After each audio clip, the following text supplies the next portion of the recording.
देखिए, जहाँ तक तारीख की बात है, मैंने कल ही प्रशासन को एक अपील किया कि इमीडिएटली उनको जो डेट है वो मेयर इलेक्शन की अनाउंस कर देनी चाहिए और फर्दर डिले उसके अंदर नहीं करना चाहिए। रीज़न बीइंग क्योंकि ऑलरेडी 1 साल का वक्त होता है और ये जो चुनावी साल है 2024 का, इसके अंदर जैसे ही इलेक्शन अनाउंस होंगे पार्लियामेंट के, तो एक कोड ऑफ कंडक्ट फोर्स में आ जाएगा। तो जो भी मेयर बनेगा उसके लिए कोई डिसएडवांटेज सिचुएशन होगी और उसको काम करने का कम वक्त मिलेगा। दूसरा, इस बार जो ये सीट है SC वर्ग के लिए आरक्षित है, तो मैं समझता हूँ कि उनके साथ भी एक घोर अन्याय होगा कि उनकी कैटेगरी से कोई आदमी मेयर बनता है और उसको पूरी तरह से चंडीगढ़ की सेवा करने का मौका नहीं मिलता। दो मुद्दे तो ये हैं। जहाँ तक रही गठबंधन की बात, तो हमारी बातचीत आम आदमी पार्टी से चल रही है और उनकी लीडरशिप में हमारे जो इंचार्ज हैं चंडीगढ़ और हिमाचल के AICC की तरफ से राजीव शुक्ला जी, उनको भी उन्होंने अप्रोच किया है मेयर इलेक्शंस के लिए।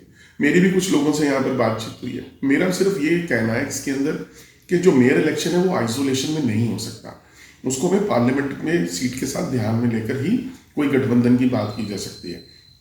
अगर मेयर इलेक्शन में गठबंधन होना है तो उसमें मेरा मानना ये है, और व्यक्तिगत तौर पर मैं इसकी बात और चर्चा भी कर चुका हूँ, बयान भी दे चुका हूँ अखबारों के अंदर, कि आम आदमी पार्टी को भी जैसे हम बड़ा दिल दिखाने की हमसे वो बात कर रहे हैं, वो भी बड़ा दिल दिखाएं और कांग्रेस की सपोर्ट जो है पार्लियामेंट के इलेक्शन के अंदर अनाउंस करें। और साथ ही साथ गठबंधन दूसरा भी हम अनाउंस कर देंगे, उसके अंदर कौन सी पार्टी को 1 सीट मिलनी है, कौन सी को 2 मिलनी है, उसका फैसला बैठकर तय कर लिया जाएगा। इससे मुझे तो भाजपा का अहंकार नजर आता है। अगर वो कह रहे हैं, उनके पास देखिए 12 सीट वो जीते थे, 2 कांग्रेस के लोग वहां चले गए, 14 हो गए, एक उनकी मेंबर ऑफ पार्लियामेंट की वोट है।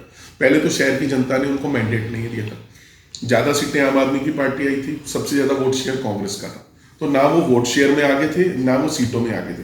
हाँ, मैनिपुलेशन और जोड़ तोड़ में जरूर वो आगे हैं और इसलिए वो जोड़ तोड़ और मैनिपुलेशन के बल पर ही शायद वो इस बात का दावा कर रहे हैं। पर कहते हैं ना कि दिल बहलाने को गालिब ख्याल अच्छा।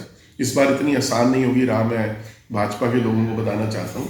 और वो ठीक है, अपना कुछ भी कयास लगाई जाए, वो उनकी मर्जी है, पर इस बार जो राह वो आसान नहीं होगी।